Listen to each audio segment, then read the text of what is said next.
గురి తప్పొచ్చు కానీ ఆశయం తప్పకూడదు. టెట్ నోటిఫికేషన్ వచ్చింది. సిలబస్ కొండంత ఉందని భయపడుతున్నారా? అస్సలు భయపడాల్సిన అవసరం లేదంటున్నారు విద్యారంగ నిపుణులు డాక్టర్ వల్లూరి బ్రహ్మం. ఎందుకంటే మీ దగ్గర సరైన ప్రణాళిక ఉంటే ఆ సిలబస్ని సులభంగా అధిగమించవచ్చు. మీ ప్రిపరేషన్ పదును పెట్టేలా ఆన్లైన్ క్లాసులను ఏ విధంగా వాడుకోవాలో, సొంత నోట్స్తో విజయాన్ని ఎలా సాధించాలో వివరించారు. మరిన్ని విషయాలు ఆయన మాటల్లోనే విందాం. ఎంతోమంది యువకులు డిఎస్సి సాధించాలని కలలు కంటూ ఉంటారు. ఇలాంటి అభ్యర్థులు మొదట టీచర్ ఎలిజిబిలిటీ టెస్ట్ టెట్లో ఉత్తీర్ణత సాధించాలి, మంచి మార్కులు కూడా సాధించాలి. ఇలాంటి అభ్యర్థులు ఎలాంటి మెలకువలు పాటించాలి, ఏ విధంగా చదివితే టెట్లో క్వాలిఫై అవుతారు అనే విషయాలు మనతో మాట్లాడడానికి ప్రముఖ విద్యారంగ నిపుణులు డాక్టర్ వల్లూరి బ్రహ్మం గారు మనతో ఉన్నారు. సార్ నమస్తే సార్.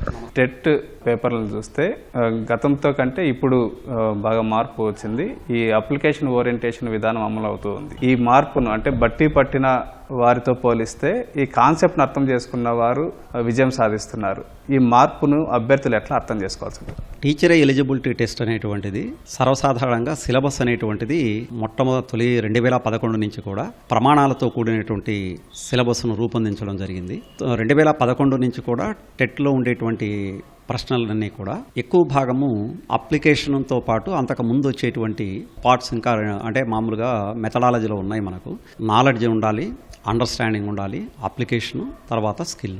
మామూలుగా సాధారణ పరీక్షల్లో మనకు ఎక్కువగా జ్ఞానాన్ని కొలిచేటువంటి పరీక్షలు ఇవ్వడం జరుగుతూ ఉంటుంది. అభ్యర్థులు కూడా తమ ప్రిపరేషన్ అలానే కొనసాగించేటువంటి వాళ్ళు. సో టెట్ ఎగ్జామ్ ఒకసారి అమల్లోకి వచ్చిన తర్వాత తొలి నుంచి కూడా మనకు ఏమవుతున్నాయంటే కేవలం జ్ఞానాన్ని పరీక్షించేటువంటి ప్రశ్నలే కాకుండా అండర్స్టాండింగ్ సంబంధించి అనలైటికల్గా అప్లికేషన్ ఓరియంటెడ్, ఇక్కడ కూడా అప్లికేషన్ ఓరియంటెడ్ అంటే కేవలం పాఠ్యపుస్తకాల్లో ఉండేటువంటి ప్రశ్నలకు సమాధానాలు దొరికేటట్టే కాకుండా అంటే విద్యార్థులకు సామాజికంగా అంటే సమాజంలో ఉండేటువంటి సమస్యలకు పరిష్కారం లభించాలంటే తరగతి గదిలోనే అనుప్రయుక్తం లేక అప్లికేషన్ అనేటువంటి కాన్సెప్ట్ పిల్లలకు అలవడాలి. కాబట్టి పిల్లలకు సమస్యలకు పరిష్కార మార్గం లభించాలనేటువంటిది తరగతి గదిలోనే రూపొందాలి. కాబట్టి ఉపాధ్యాయుడు పాఠ్యపుస్తకంలో ఉండేటువంటి జ్ఞానానికి సంబంధించినటువంటి అంశాలను తను ముందు అవగాహన చేసుకొని విశ్లేషణాత్మకంగా అనుప్రయుక్త ధోరణిలో పిల్లలకు బోధించగలిగినప్పుడు మాత్రమే పిల్లలు కూడా అలా తయారవుతారనేటువంటి ఉద్దేశంతో టీచర్ ఎలిజిబిలిటీ టెస్ట్ అనేటువంటిది కాబోయేటువంటి ఉపాధ్యాయులకు ఆ విధంగా ప్రశ్నపత్ర సరళి అనేటువంటిది రూపొందించడం జరుగుతుంది. తొలి దశలో అలా ఉన్నా కూడా ఇప్పుడు ప్రిపేర్ అయ్యేటువంటి అభ్యర్థులంతా కూడా ఆ ధోరణిలోనే ప్రిపేర్ అవుతున్నారని చెప్పవచ్చు. సో కొత్తగా అపీర్ అయ్యేటువంటి వాళ్ళు ఇప్పుడు మనం చెప్పుకున్నట్టుగా కేవలం నాలెడ్జ్ బేస్డ్ క్వశ్చన్స్కు టెక్స్ట్ బుక్స్ ఆధారంగా లేదా నిర్ణీత ప్రామాణిక పుస్తకాల ఆధారంగా నేర్చుకున్నప్పటికీ గత ప్రశ్నపత్రాల ఆధారంగా చేసుకొని టెట్ ప్రశ్నపత్రాలు చూసుకొని ఏ చాప్టర్లో ఎక్కువగా అనుప్రయుక్త ధోరణిలో ప్రశ్నలు అడుగుచున్నారనేటువంటి విషయాన్ని ఆకలింపు చేసుకున్న తర్వాత ఇప్పుడు రాసేటువంటి వాళ్ళు కూడా అనుప్రయుక్తానికి సంబంధించి ప్రశ్నల ధోరణిలో మనం పాత ప్రశ్నపత్రాలు కావచ్చు లేదా ఎవరైనా దానికి సంబంధించినటువంటి గ్రాండ్ టెస్టులు కావచ్చు, అనుభవం కలిగినటువంటి వారు ప్రామాణికంగా తయారు చేసినటువంటి ప్రశ్నపత్రాల ఆధారంగా ఇట్లాంటి అనుప్రయుక్త ధోరణి కావచ్చు లేకపోతే అండర్స్టాండింగ్ సంబంధించినటువంటి అంటే అవగాహన అంటాం కదా, దానికి సంబంధించిన ప్రశ్నలు ఇంకా స్కిల్ ఓరియంటెడ్ కూడా కొన్ని ఉంటాయి. వాటికి తొలి రోజు నుంచే అంటే ఒక చాప్టర్ ప్రిపేర్ అయిన తర్వాత ఎలాంటి ప్రశ్నలు అడుగుతున్నారని చూసుకొని వాళ్ళు ఆ స్థాయిలో ప్రిపరేషన్ లేకపోయినప్పుడు తిరిగి మరలా రిపిటేషన్ చేసుకుంటూ ఆ కాన్సెప్ట్స్ పైన ఒక పట్టు సంపాదించి అనుప్రయుక్త ధోరణిలో ప్రిపేర్ కావచ్చు, తప్పనిసరిగా సక్సెస్ అయ్యేదానికి అవకాశం ఉంటుంది. ప్రస్తుతం పాఠ్య పుస్తకాలు మారుతూ ఉన్నాయి. అభ్యర్థులు పాత పుస్తకాలు చదవాలా, కొత్త పుస్తకాలు చదవాలా? ఈ రెండింటి మధ్య సమతుల్యం ఎలా పాటించాలి? పాఠ్య పుస్తకాలు అనేటువంటి టెట్లో ఉండేటువంటి 150 మార్కుల్లో మనకు చైల్డ్ డెవలప్మెంట్ అండ్ పెడగాజీ 30 మార్కులకు, లాంగ్వేజెస్లో మనకు ఇంగ్లీష్లో 30 మార్కులకు, మదర్ టంగ్ అయినటువంటి తెలుగు, కన్నడ, తమిళము, ఉర్దూ ఇలాంటి వాటిలో 30 మార్కులకు ఇక్కడ పెద్ద ఏమీ అనిపించదండి. చైల్డ్ డెవలప్మెంట్ అండ్ పెడగాజీలో రీసెంట్గా మనకు ఐసీటీ అనేటువంటి చేర్చినారు. ఇక మిగతాది మొదటి నుంచి ఉండేటువంటి సిలబసే దాదాపు ఉంది. కాకపోతే ఈ కంటెంట్ విషయంలో వాళ్ళకు 60 మార్కులకు ఉంటుంది. కాబట్టి ఆ 60లో కూడా స్టేట్ గవర్నమెంట్ ప్రిస్క్రైబ్ చేసినటువంటి టెక్స్ట్ బుక్స్ అనేటువంటిది అభ్యర్థులకు మీరు అన్నట్టుగా అప్పుడప్పుడు సందేహం తలెత్తుతుంది. సో ఆ విషయాలలో అభ్యర్థులు గమనించాల్సింది ఏంటంటే ఇప్పుడు ఈ అకాడమిక్ ఇయర్లో ఏ పాఠ్య పుస్తకాలను అయితే ఆంధ్రప్రదేశ్ ప్రభుత్వము నిర్దేశించున్నదో ఉపాధ్యాయులు తరగతి గదుల్లో దేన్నైతే ఆధారం చేసుకుని బోధన చేస్తున్నారో వీలైనంత వరకు ఆ పాఠ్య పుస్తకాలను సిలబస్లో మనకు నిర్దేశించిన సంబంధించినటువంటి స్టాండర్డ్స్కి అనుగుణంగా ప్రిపేర్ కావాల్సినటువంటిది అభ్యర్థులకు నా వైపు నుంచి సలహా. అలా ప్రిపేర్ అయినప్పుడు ఇబ్బంది ఉండదు. కేవలం టెక్స్ట్ బుక్లోనే కాకుండా ఇంతకుముందు మనం అనుకున్నట్టు అండర్స్టాండింగ్, అప్లికేషన్, స్కిల్స్ ఇలాంటివి అడిగినప్పుడు మనం ఏం చేయాలి అంటే సిలబస్ అదే ఉన్నా కూడా ఓల్డ్ క్వశ్చన్ పేపర్స్ ఆధారంగా లేదా ఎవరైనా నిపుణులు తయారు చేసినటువంటి ప్రశ్నపత్రాల ఆధారంగా లేదా సీటెట్లో ఉండేటువంటి ఓల్డ్ క్వశ్చన్ పేపర్స్ ఆధారంగా లేదా ప్రక్కన ఉన్నటువంటి మన పొరుగు తెలుగు రాష్ట్రమైనటువంటి తెలంగాణ వారు నిర్వహించిన టెట్ ప్రశ్నపత్రాల ఆధారంగా మనం ఏం చేయాలంటే ఆ ప్రశ్నలను సరళిని గమనించి ఈ పాఠ్య పుస్తకాల ఆధారంగా మనం చూసుకున్నట్లయితే చాలా వరకు ఉపయోగం ఉంటుంది. కంటెంట్ వరకు మన టెక్స్ట్ బుక్లు ప్రిపేర్ కావాలి. అభ్యర్థులకు ప్రధానంగా సూచించేటువంటిది ఏంటంటే డిఫికల్టీ లెవెల్ ఆఫ్ క్వశ్చన్స్ని మాత్రమే మీరు ఇతర ప్రశ్నపత్రాలలో ఎలాంటి చాప్టర్లో ఏ కాన్సెప్ట్ పైన ఏ స్థాయిలో ప్రశ్నలు అడుగుతున్నారనేటువంటి దానికి వాటిని ప్రామాణికంగా తీసుకోవాలి కంటెంట్ విషయంలో. సో ప్రధానంగా గమనించవలసింది ఆంధ్రప్రదేశ్ రాష్ట్ర ప్రభుత్వము ఏ పాఠ్య పుస్తకాలను అయితే ప్రస్తుతం మనకు అందుబాటులో ఉంచిందో ఆ పుస్తకాల నుంచి కంటెంట్ ప్రిపేర్ కావడం అనేటువంటిది ఉత్తమము.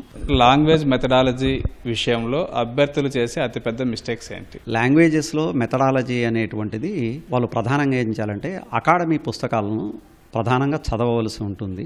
సిలబస్ కాస్త ఎక్కువ ఉన్నప్పటికీ ఏ చాప్టర్లో ఏ కాన్సెప్ట్స్ పైన మనకు ప్రధానంగా ప్రశ్నలు అడుగుతున్నారు అనేటువంటి విషయాన్ని వీళ్ళు గమనించాలా. సర్వసాధారణంగా ఏ మెథడాలజీ లాంగ్వేజెస్లో అయినా కూడా మొదటి చాప్టర్ అనేటువంటిది వారికి సంబంధించినటువంటి నిర్వచనాలు వీటితో ఉండడం జరుగుతుంది. చరిత్ర, నిర్వచనాలు ఇవి. ఇక జనరల్గా తెలుగు అయితే తెలుగు బోధనా పద్ధతులు, ఇంగ్లీష్ అయితే ఇంగ్లీష్ లాంగ్వేజ్ టీచింగ్, రెండింటిలో కూడా ఆబ్జెక్టివ్స్, స్పెసిఫికేషన్స్, తర్వాత టీచింగ్ లెర్నింగ్ మెటీరియల్, తర్వాత కరికులము, ఆ తర్వాత ఎవాల్యుయేషను, ఇలాంటి సర్వసాధారణంగా 70 to 80% కామన్గానే ఉంటాయండి లాంగ్వేజెస్లో కానీ నాన్ లాంగ్వేజెస్లో కూడా. కాకపోతే వీరు నాన్ లాంగ్వేజెస్లో వాళ్ళు చదువుకున్నటువంటి మ్యాథమెటిక్స్ మెథడాలజీను లేదా సైన్సెస్ మెథడాలజీ కానీ సోషల్ స్టడీస్ మెథడాలజీ వాటిని యథావిధిగా ఇక్కడ అప్లై చేయడానికి ఉండదు. ఇవి కాస్త స్పెసిఫిక్గా ఉంటాయి కాబట్టి వారికి నిర్దేశించినటువంటి అకాడమీ పుస్తకాలను తర్వాత వాటి ఆధారంగా తయారు చేసినటువంటి నిపుణులు సూచించినటువంటి పాఠ్యపుస్తకాల ఆధారంగా వాళ్ళు చదువుకోవాలి. కంటెంట్ విషయంలో మనం చిన్నప్పటి నుంచి అంటే ప్రధానంగా ప్రాథమికోన్నత ఉన్నత పాఠశాలలో చదివినట్టు కాబట్టి వాళ్ళకు పూర్వ ప్రాథమిక భావనలన్నీ కూడా ఉండడం జరుగుతుంది. ఇది ఏదర్ డిఎల్ఈడిలోనో ఆరు టీచర్ ట్రైనింగ్లో, బ్యాచిలర్ ఆఫ్ ఎడ్యుకేషన్లోనో, బ్యాచిలర్ ఆఫ్ స్పెషల్ ఎడ్యుకేషన్లోనో ఇలా చదువుకొని ఉంటారు కాబట్టి కాస్త పరిచయం తక్కువగా ఉంటుంది కాబట్టి కంటెంట్తో పోల్చుకున్నప్పుడు కొద్దిగా కఠినంగా అనిపిస్తుంది. అలాంటప్పుడు 1-2 సార్లు మనం విద్యార్థులు తమకు అంటే వారి స్థాయిలో కష్టమని అనిపిస్తుందో వాటిని సాధన చేయడం ఒకటే మార్గం. టెట్ సర్టిఫికేట్కి లైఫ్ టైం వ్యాలిడిటీ ఉంటుంది. అయినా కూడా క్వాలిఫై అయిన అభ్యర్థులు స్కోర్ పెంచుకోవడానికి కానీ లేకపోతే ఇంకో విధంగా మళ్ళీ రాస్తూ ఉంటారు. ఇలాంటి వారు 20% వెయిటేజీ కోసమా లేకపోతే ఎందుకు ఇట్లా చేస్తూ ఉంటారు? ఇది ఎంతవరకు కరెక్ట్? గతంలో టెట్ అనేటువంటి వారు నిరుద్యోగులైనటువంటి ఉపాధ్యాయ శిక్షణ పొందిన అభ్యర్థులే అపీర్ అయి రాసేటువంటి వాళ్ళు. సో వారికి డిఎస్సిలో 20% వెయిటేజ్ ఉంది కాబట్టి ప్రతి మార్కు కూడా చాలా విలువైనదని చెప్పవచ్చు. ఎందుకంటే మనకు ఉపాధ్యాయ ఉద్యోగంలో పోటీ అభ్యర్థుల సంఖ్య ఎక్కువ ఉంటుంది. 20% వెయిటేజ్ అనేటువంటి దాన్ని పూర్తిగా తీసుకొని పదే రాయడంలో తప్పు లేదు. పోయిన టెట్ నుంచి కూడా ఇన్ సర్వీస్ ఉపాధ్యాయులు రాస్తున్నారు కాబట్టి వారికి పెద్దగా అవసరమని అనిపించకపోవచ్చు. కానీ నిరుద్యోగ ఉపాధ్యాయ శిక్షణ అభ్యర్థులు మాత్రం ఏం చేయాలి అంటే ఈ టెట్ 20% వెయిటేజ్ అనేటువంటి విషయాన్ని తేలికగా తీసుకోకుండా అంటే ఉపాధ్యాయ ఉద్యోగము డిఎస్సిలో 80% వెయిటేజీకి వ్రాత పరీక్షలోను ఈ టెట్ స్కోర్ 20% తీసుకుంటారు కాబట్టి పదే రాయడం తప్పు అని మనం అనుకోవడానికి లేదు. టెట్లో ఉండేటువంటి అనేక అంశాలు ప్రధానంగా కంటెంట్కు మెథడాలజీకి సంబంధించినటువంటి అంశాలు డిఎస్సిలో మరలా అవే వచ్చేదానికి అవకాశం ఉంది కాబట్టి టెట్కు చాలా క్షుణ్ణంగా ప్రిపేర్ అయ్యి మంచి స్కోర్ చేసుకునేటువంటి వాళ్ళు 20% వెయిటేజీలోనూ లబ్ధి పొందడానికి అవకాశం ఉంది. అలానే సిలబస్ పైన కూడా పూర్తి పట్టు సాధించి మిగతా అభ్యర్థుల కంటే కూడా మొదటి 10 ర్యాంకుల్లో ఉండడానికి కూడా ఎక్కువ మంది దోహదపడుతున్నట్టుగా మనకు తెలుస్తూ ఉంటుంది. వాళ్ళపైన టెట్ స్కోర్ ఎక్కువ పెరిగే కొద్దీ ప్రిపరేషన్లో మెళకువలని తెలుసుకుంటూ ఉంటాయి కాబట్టి సాధన చేసే కొద్దీ నైపుణ్యం పెరుగుతూ ఉంటుంది. సో చాలా ఉపయోగకరమనే చెప్పవచ్చు. కాబట్టి ఇన్ సర్వీస్ ఉపాధ్యాయులకు ఇది పెద్దగా అవసరం లేదని మనం చెప్పుకోవచ్చు. నిరుద్యోగ ఉపాధ్యాయ శిక్షణ అభ్యర్థులకు మాత్రం పదే కావడం వల్ల 2 విషయాలు చెప్పచ్చు. డిఎస్సిలో 20% వెయిటేజీకి మంచి విలువ ఉంటుంది. వీటిపైన పదే చదవడం వల్ల వారికి సాధన పెరగడం వల్ల ఏమవుతుందంటే క్వశ్చన్ పేపర్ పైన మంచి పట్టు సాధించడానికి అవకాశం ఉంటుంది. సార్, సోషల్ బ్యాక్గ్రౌండ్ ఉన్న అభ్యర్థులు ఇంగ్లీష్ గ్రామర్ని చూసి భయపడుతుంటారు. బయాలజికల్ సైన్స్ అభ్యర్థులు ఫిజిక్స్ని చూసి భయపడుతుంటారు. ఇలాంటి భయాందోళనల నుంచి గట్టెక్కాలంటే ఏం చేయాలి? టెట్లో ఈ ఆంగ్ల భాషా సామర్థ్యం అనేటువంటి పరీక్ష ప్రధానంగా గ్రామీణ ప్రాంతాలలో తెలుగు మాధ్యమంలో చదివినటువంటి విద్యార్థులకు కొంత కష్టంగా అనిపిస్తుంది. ఆంగ్ల మాధ్యమంలో చదివినటువంటి వారికి అంత కష్టం అనిపించదు. కాకపోయినా కూడా ఇది టెట్ స్కోరుకు ఈ నుంచి కూడా 30 మార్కులకు ఉంటుంది కాబట్టి వారు ఏం చేయాలంటే గ్రామీణ ప్రాంతాల నుంచి వచ్చి ఆంగ్ల భాష పైన పట్టు లేనటువంటి వారు ఎక్కువ సమయం కేటాయించి మంచి మెళకువలు తెలుసుకొని ఉన్నత మార్కులు సాధించడానికి కృషి చేయాల్సినటువంటి అవసరం ఉంది. బయాలజీ అభ్యర్థులు గణితం చదివినటువంటి అభ్యర్థులు బయాలజీ విషయంలోనూ కష్టపడుతూ ఉండేటువంటి అవకాశం ఉందని అక్కడక్కడ మనం నిరుద్యోగ ఉపాధ్యాయ అభ్యర్థుల నుంచి వింటూ ఉంటాము. ఆత్మస్థైర్యం చాలా అవసరము. మీరందరూ కూడా 10వ తరగతి వరకు ఇప్పుడు మనం చెప్పుకునేటువంటి గణితము, physical science, biological science, social studies, Telugu, English ఇవన్నీ చదివినటువంటి వాళ్ళమే. కాకపోతే ఇంటర్మీడియట్ నుంచి మీరు చదువుకున్నటువంటి డిగ్రీ స్థాయి వరకు, పీజీ స్థాయి వరకు మీ సబ్జెక్టు పైన మాత్రమే పూర్తి అవగాహనతో పట్టు సాధించి ఉంటారు. కాబట్టి ఈ కొద్ది రోజులు మీరు ఏం చేయాలంటే, ఉదాహరణకు గణితం మనం చదివి ఉన్నాము అనుకోండి, బయాలజీలో మనకు ఆ సబ్జెక్టు పైన భావనలు పైన పట్టు లేదు అనుకున్నప్పుడు గణితానికి కేటాయించవలసినటువంటి అదనపు సమయాన్ని, అంటే బయాలజీ సబ్జెక్టు కాస్త అదనపు సమయాన్ని కేటాయించాలా. అలానే బయలాజికల్ సైన్స్ చదువుకున్నటువంటి విద్యార్థులు కూడా ఈ ఫిజికల్ సైన్స్కు, మ్యాథమెటిక్స్ కొద్దిగా అదనపు సమయాన్ని కేటాయించడం ఒకటి. గణితంలో షార్ట్ కట్స్ నేర్చుకుంటే మేలండి. షార్ట్ కట్స్ నేర్చుకోవడం వల్ల లెంతీ ప్రాసెస్లో ఉండేటువంటి వాటిని సమయం ఆదా చేసి తరగతి గదిలో మీరు టైం మేనేజ్మెంట్ చేయడానికి చాలా ఉపయోగపడుతుంది. ఎప్పుడైతే మీరు టైం మేనేజ్మెంట్ చేస్తారో మీకు ఆందోళన ఆ పరీక్ష హాల్లో తగ్గి సరైనటువంటి ప్రశ్నలకు సరైనటువంటి సమాధానాలు రాయడానికి మీకు చాలా దోహదపడుతుందని చెప్పవచ్చు. సార్, నోటిఫికేషన్ నుంచి ఎగ్జామ్ వరకు టైం చాలా తక్కువగా ఉంటుంది. ఈ సమయంలో రివిజన్ చేసుకోవడం సాధ్యమేనా? ఒకవేళ రివిజన్ చేసుకోలేకపోతే షార్ట్ కట్స్ ఏమైనా ఉన్నాయా? వాళ్ళకు ఉండేటువంటి కంటెంట్ తప్ప మిగతా అన్ని కూడా డిఎల్ఈడి కానీ బీఈడి చదివినప్పుడు ఉంటుంది. అయినా కూడా పిల్లల్లో ఇప్పుడు చాలా బాగా చదివేటువంటి ఓర్పు, సహనము వచ్చేసినాయి. ఎందుకంటే వాళ్ళ టార్గెట్ ప్రభుత్వ ఉపాధ్యాయ ఉద్యోగం కాబట్టి వారు చిన్నప్పటి నుంచి చదివినటువంటి విషయాలకు సమయాన్ని తక్కువ కేటాయించి టైం మేనేజ్ చేసుకుంటూ చైల్డ్ డెవలప్మెంట్ అండ్ పెడగాజీ కానీ, టీచింగ్ మెథడ్స్ వీటిపైన అదనపు సమయాన్ని కేటాయిస్తూ చదువుకున్నట్లయితే వాళ్ళ ఆందోళన, ఒత్తిడి తగ్గుతాయి.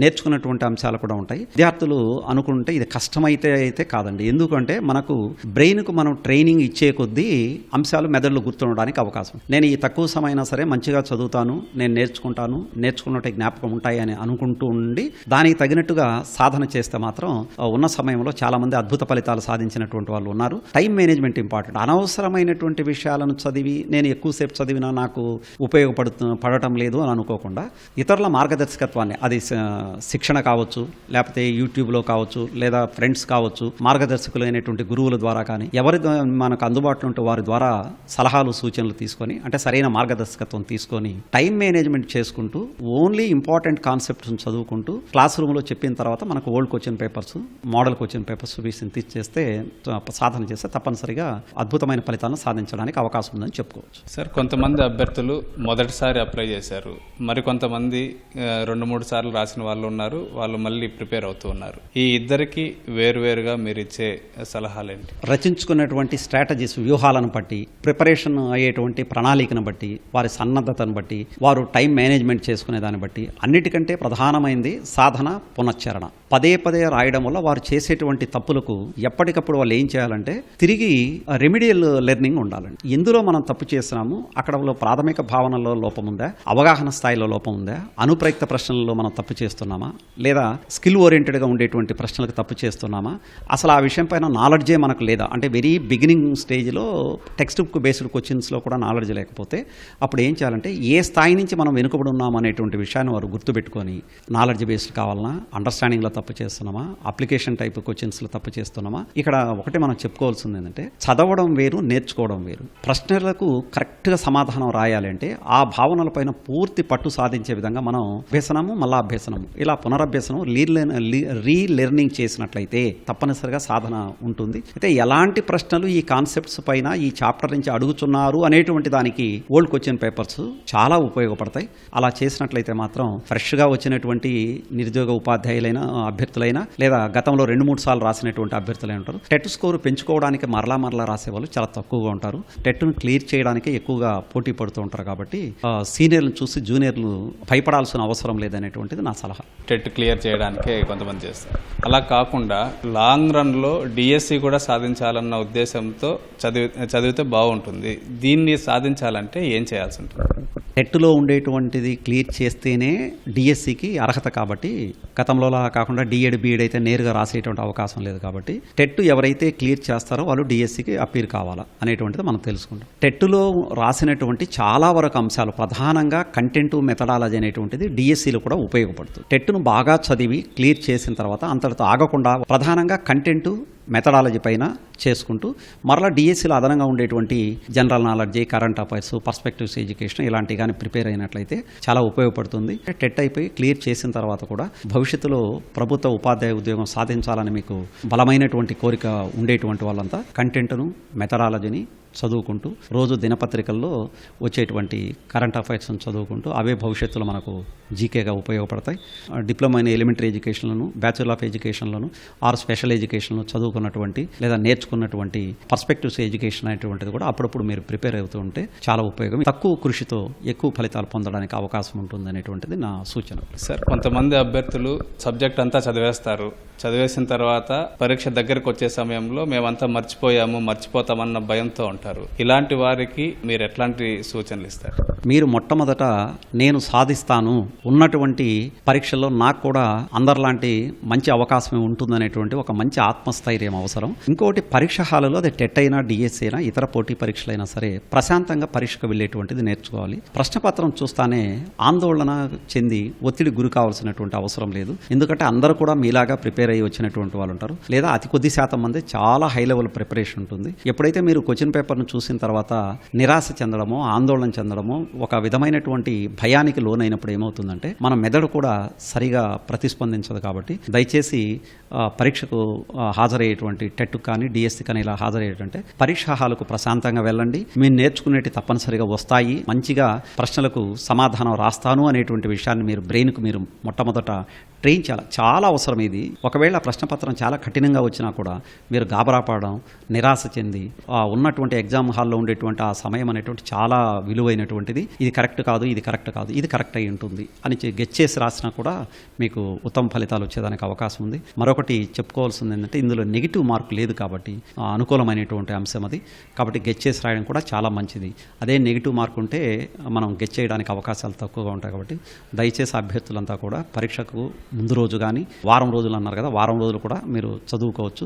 సార్, మరికొంతమంది తాము చదివిన సిలబస్తో పాటు ఈ ఏఐ వాడుతూ ఉంటారు. ఫర్ ఎగ్జాంపుల్ జెమినీ ఏఐ కానీ లేకపోతే చాట్ జీపీటీ కానీ ఇలాంటి వాటిని కూడా వాడుతూ మరికొంత అదనపు జ్ఞానాన్ని సంపాదిస్తూ ఉంటారు. ఏఐ టూల్స్ని ఏ పద్ధతిలో వాడుకుంటే ప్రయోజనం ఉంటుంది? So AI tools, ChatGPT వాడడం మంచిదే. ప్రాంప్ట్ ఇవ్వడం వాళ్ళకి తెలిసి ఉండాలి. తర్వాత మనం ఏ స్థాయి నుంచి ప్రిపరేషన్ అవసరమో దానికి అనుగుణంగా మనం ప్రాంప్ట్స్ ఇస్తే అది సరైనటువంటి సమాధానం ఇస్తుంది. బేసిక్స్ కావాలి. ప్రాంప్ట్ అడిగేటప్పుడే నాకు పలానా చాప్టర్లో పలానా కాన్సెప్ట్ పలానా బేసిక్స్ కావాలని నేను అడగాల్సి ఉంటుంది. తర్వాత ప్రశ్నలు మీరు తయారు చేసుకోవాలనుకున్నప్పుడు కూడా నాలెడ్జ్ బేస్డ్ క్వశ్చన్స్ కావాలన్నా, అండర్స్టాండింగ్ లెవెల్ కావాలన్నా, అప్లికేషన్ టైప్ కావాలన్నా, లేదా ఓల్డ్ క్వశ్చన్ పేపర్స్ను వెరిఫై చేసి వాటికి అనుగుణంగా ఎలాంటి ప్రశ్నలు అడగడానికి అవకాశం ఉంటుందనేటువంటి ప్రాంప్టింగ్ ఇవ్వడంలోనే మనకు వీరి యొక్క నైపుణ్యం ఆధారపడి ఉంటుంది. కేవలం వాటిపైన ఆధారపడకుండా వాటిని ఒక గైడ్గా మాత్రమే తీసుకొని ఆంధ్రప్రదేశ్ ప్రభుత్వం నిర్దేశించినటువంటి లేదా ఎస్సీఆర్టీ ఏపీ వారు నిర్దేశించినటువంటి టెట్ సిలబస్లో ఉండేటువంటి విషయాలను మాత్రమే, చాప్టర్లు మాత్రమే తీసుకొని వీళ్ళు ఏం చేయాలంటే